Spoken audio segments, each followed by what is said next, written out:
Ang pagpamati sa ginikanan nagtimaan kini sa pagkamasinugtanon. Kini ang naimong pahinumdum sa nagunang magbalantay sa Archdiocese of Ozami sa Archbishop Martin Sarmiento Bawa DD sa nagpadayo nga misa ni Galio nga gipaygayon na dias parokya sa Balaan nga bata sa Clarin. Kagapong adlaw di nagatagong pagdagan og nagtumog sa pagligon sa pamilya o sa katiling banda nga maghatagong bili o kaulugan labi na sa pagpamati sa mga ginikanan kay kung dili maminaw diya sa mga ginikanan ang dili magmatinud-anon o wala nagtuman kini sa sugo sa Ginoo.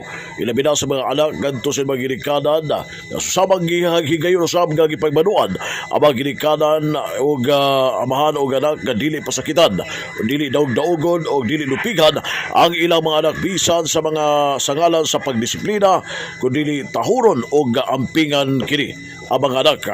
Gimenudumang usab sa Arzobispo nga ang pagtahod sa mga ginaan adunay saan gikan sa Dios ang taas nga kinabuhi. Adunay paymagno batok sa mga nagbugal-bugal sa mga ginikanan isip pasidaan nga ang dakong responsibilidad nga dias tubangan sa Dios kay ang pagtahod sa inahan o amahan ang adunay ganti sa Ginoo alang sa taas nga kinabuhi. Ang ebanghelyo karon nga gikuha sa Ebanghelyo ni Mateo, Kapitulo 15, versikulo 4, gaingon, bisag kinsa nga magsultig dautan, batok sa iyang amahan o inahan, kinahanglan nga patyon. Kuyawa di anino, basahan yan aninyo ha, sa Mateo 15, versikulo 4, nga miingon, ang magsultig dautan, batok sa iyang amahan o inahan, kinahanglang patyon.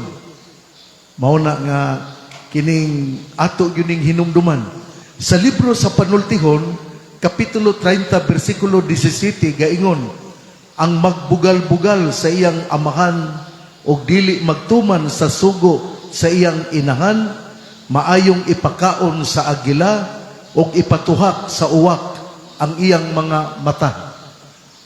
Kuyaw gyud kaayo no? Importante gyud kaayo nga kita mutahod o murespeto sa atong mga ginikanan. Kay ang magbugal-bugal sa iyang amahan ug dili magtuman sa sugo sa iyang inahan, ipakaon sa agila ug ipatuhak sa uwak ang iyang mga mata. Giawha gayud ang mga anak nga mamati, morespeto ug mutahod sa amahan. Apan ang Biblia sa Kolosas Kapitulo 3 versikulo 21 gaingon, mga ginikanan, ayaw palaguta ang inyong mga anak kay tingali unyag mawad-an sila sa kadasig. Muna nga ang mga anak gidasig nga mutahod sa inahan ug amahan, pero ang amahan ug ang inahan gidasig usab nga dili mopalagot sa ilang mga anak. Samtang ang katarong mulambo sa iyang panahon, kinusab ang puntong gipambin sa Arzobispo sa maong nga higayon o ang hingpit nga kalinaw hangtod sa kahagtunan. Sa responsoryal nga tubag sa salmo nga gapon, gipadayag ang pag-usab nga ang katarong ug kalinaw mulambo sa iyang panahon.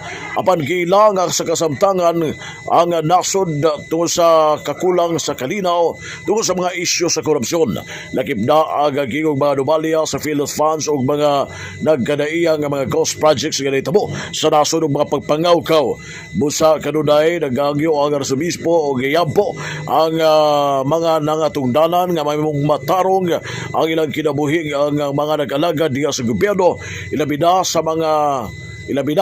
ang mga naay katungdanan diya sa katilingban o ang mga nagkadaiyang mga ahensya sa gobyerno nga makabaton og kalinaw ang nasod kung ang matagbanay ang maghatag og pagtagad ilabi na usab o mga matag katilingban maghatag og pagtagad ilabi na sa pagkamatarong o pagbago sa kinabuhi.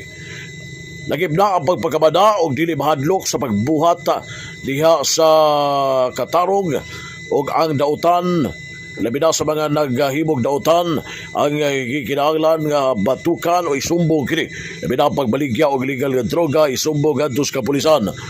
Kay may nugdanon man nga ano na pagtambayayong ang katiningban ang komunidad o ang kapulisan batok sa mga nagkanaiya ang mga kriminalidad o mga buhat nga dautan. Mapasalamaton usab ang Arsobispo ilabi na usab sa nagalaga sa gobyerno sa Misamis Occidental nga naghimo sa tinuray o naghatag og serbisyo ngadto sa katawan. Hagyo usab og mga pagampo sa katawhan nga mamahimong magmatinudaanon ang mga piniling opisyal aron mo lambo ang ilang katarong o ang kalinaw diya sa lungsod o syudad. Ayaw yun kita, di yun kita mahadlok aron aduna yun kalinaw, mulambo ang kalinaw, mulambo ang katarong o importante kaayo nga magtinabangay. Maminusan ang krimen kung adunay pag naglambigitay sa pulis o adunay pagtambayayungay sa katawhan. Usbon ko, maminusan ang krimen kay makontrol naman ang illegal drugs. Apan gasugod na usab ang pagpamaligya sa illegal drugs. Mayo na lang kay dili gyud dinhi gikan sa kanato, kundi gikan sa Lanao del Norte. Hinaot nga madakpan sila aron ang katarong mohari ug ang kalinaw mapuy-an sa katawhan. Anaa gani ang illegal drugs, mudaghan usab ang krimen, mudaghan ang rapist, mudaghan ang pagpangawat, mudaghan ang tulis ug hold up, mudaghan ang carnapping, busa no to illegal drugs. Giyatagan usab og pagtagad sa Arsobispo nga ang pagtandi labi na sa kabanay nga adunay mga anak nga dili matarong daw sa kini ka krus sa tibok pamilya. Nga klaro nga maong panawagan nga labi na diha sa matag pamilya nga dili tugot nga adunay makasulod nga dili mayo buhat labi na ang illegal nga droga o gisumbog gilayon kini sa kapulisan. May dugdanon ang panagiusa pagtambayayo sa katawan sa kapulisan aron mobos ang kriminalidad o ana mo patigbabaw ang kahusay diya sa komunidad. Sa katapusan, gatagan og pagtagad sa Arsobispo ang minugdanon labi na sa mga katigulangan nga dili sila isalikway ang mga katigulangan nga nakahimo og mga dili mahibuhat. Nasama sa mga katigulangan na Jesus nga adunay dautan nga mga buhat bahin sa moralidad apan wala kini kaulaw sa Ginoo apan mahinugdanon ang gamay hinugdanon lamang nga maghinulso sa mga sala nga sama sa mga katigulangan ni Jesus nga wala ikaulaw ang mga paryente nga nakahimo og dautan ang pagrespeto paghatag og bili sa pag-usab sa kinabuhi. Ang importante nga mag-usab sa kinabuhi kay matag santos adunay kagahapon og ang makasala adunay kaugmaon.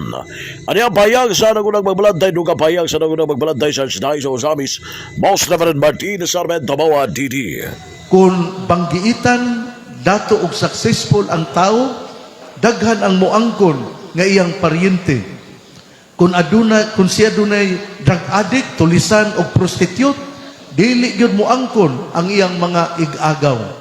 Mao na nga ato yung hinumduman nga ato gyud nga hatagan gyud og bili ang atong isig katawo. Dili na to ikaulaw ang atong kagahapon.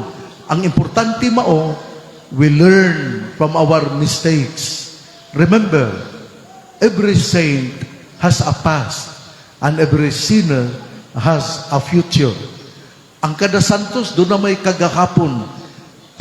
Ang kada makasasala doon na gyud kaugmaon. Mao na nga ato gyud nga hinumduman kining maong mga pulunga. Every saint has a past and every sinner has a future. Ang Arsobispo sa lokal nga si Badja Archdiocese sa Ozamis sa kini Santos nga misa nga gipaygayon sa Misa di Gallo, nagpadayon nga Misa di Gallo. Samtang karong adlaw sa ikatulo nga Misa di Gallo, naguna magbalanday sa Archdiocese sa Ozamis sa paghimo sa Misa di Gallo diha sa Santo Rosario sa Oroquieta City. Uban sa Padre Cora nga si Monsignor Maximino Daronjier o yuban ang mibisita nga obispo sa gikan sa Diocese of Surigao si si Bishop Antonieta Camahog o sa katawhan o mga batuon ni na maong bisa ni Galio gipangunahan sa nagunang magbalantay sa lokal na si Archdiocese of Ozamis Archbishop Martin Sarmiento Hobawa Didi o sa mga katawhan nga miuban sa mga kasulugan diya sa Oroqueta sa Santo Rosario, Oroqueta City. Alas sa DX din siya manisig para ang radyo sa Siban. Domino sa Manuel Rod Kinesier. Munuyog sa ikasititay 5 ng Emilio sa Archdiocese of Ozamis, Danang sa Nagbayan.